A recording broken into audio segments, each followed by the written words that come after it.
அப்படின்னு. சரி, இந்த பாம்பை நம்ம வைத்தியர்கிட்ட கூட்டிட்டு போகலாம் அப்படின்னு சொல்லிட்டு இந்த பாம்பை எடுத்துக்கிட்டு டாக்டர் கிட்ட கூட்டிட்டு போறாரு.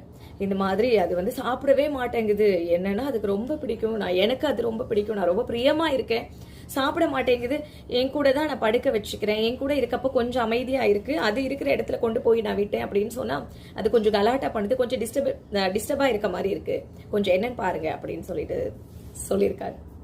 அவர் அந்த பாம்பை பார்த்துட்டு அவர் சொன்னாரா, இந்த பாம்புக்கு உடம்புக்கு எல்லாம் ஒன்றும் கிடையாது, அது தினமும் உன் கூட படுத்து உன்னுடைய நீளம் என்ன, அகலம் என்ன, உன்னை எப்படி எந்த பக்கமா விழுங்கலாம் அப்படின்றத அது பார்த்துட்டு இருக்கு. கரெக்டா உன்னை ஸ்கெட்ச் போட்டு காலில இருந்து முழுங்கலாமா, தலையில இருந்து முழுங்கலாமா, எந்த பக்கம் முழுங்கனா எப்படி இவனை அட்டாக் பண்றது, இவன் தப்பிக்காம இருக்கிறதுக்கு. ஏன்னா தப்பிச்சானா அப்புறம் இந்த பாம்போட கெதி அவ்வளவுதான், போட்டுடுவான் இல்லையா, பாம்பை கொண்டுடுவான் இல்லையா. அதனால